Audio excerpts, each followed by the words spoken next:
한 장으로 정리하는 복습 시리즈 기억나니 5번째 시간입니다. 정치 파트 마지막 3단원 복습해 볼게요.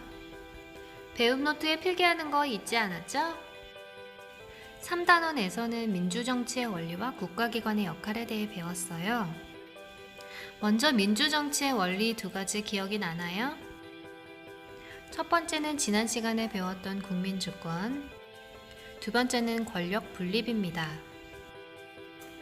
국가기관의 역할에서는 3가지 국가기관을 살펴보았어요.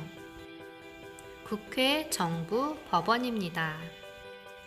이제 핵심 키워드를 바탕으로 하나씩 자세히 살펴보도록 할게요. 국민주권은 국민이 한 나라의 주인으로서의 권리를 가지는 것입니다. 이 권리를 법으로 보장하고 있는데요. 대한민국 헌법을 한번 살펴보죠. 대한민국의 주권은 국민에게 있고 모든 권력은 국민으로부터 나옵니다. 이제 두 번째 키워드 권력 분립으로 가보죠. 권력이 개인이나 특정 기관에 집중되는 것을 방지할 목적으로 나누어 놓았다라는 뜻인데요. 우리나라의 경우 국회와 정부, 법원 3가지 기관으로 나누어져 있습니다. 그래서 3권 분립이라고 하죠. 이제 국회에서 하는 일을 떠올려 볼까요? 국회는 법을 만드는 기관이기 때문에 입법부라고도 합니다.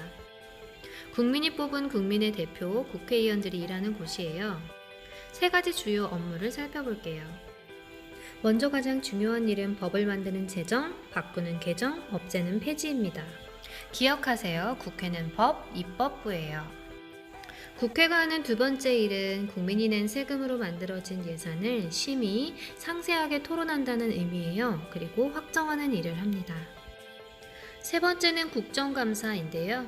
정부가 나라를 잘 운영하고 있는지 조사하고 견제하는 역할을 해요. 정부는 행정부라고도 하는데요. 나라를 운영하기 위해 대통령, 국무총리, 장관, 차관, 그리고 각 부서의 공무원들이 열심히 일하고 있어요. 선생님도 교육청에 소속된 교육 공무원 중에 한 사람입니다. 대통령과 국무총리 등 핵심 인사들이 모여서 정책을 심의하는 국무회의를 엽니다. 그리고 국회에서 만들어준 법에 따라 나라 살림을 맡고 있어요. 마지막으로 법원은 사법부라고도 합니다. 법원은 법에 따라 공정한 재판을 하는 기관이에요. 법원은 공정한 재판을 하기 위해 외부의 영향이나 간섭을 받지 않아야 합니다. 그리고 국민이 공정한 재판을 받고 억울한 사람이 생기지 않도록 3심 제도를 두고 있는데요. 이는 지방법원, 고등법원, 대법원 순으로 한 사건에 원칙적으로 3번까지 재판을 받을 수 있다는 말입니다. 마지막으로 헌법재판소는 헌법과 관련된 다툼을 해결하는 일을 해요. 뉴스나 기사에서 헌재라고도 하는데요. 헌재에는 9명의 재판관이 있으며 중요한 결정을 내릴 때는 6명 이상 찬성을 해야 합니다. 여기까지 3단원을 정리해 보았습니다. 빨간색으로 적혀진 단어들과 노란색으로 체크된 부분은 꼭 기억하도록 해요.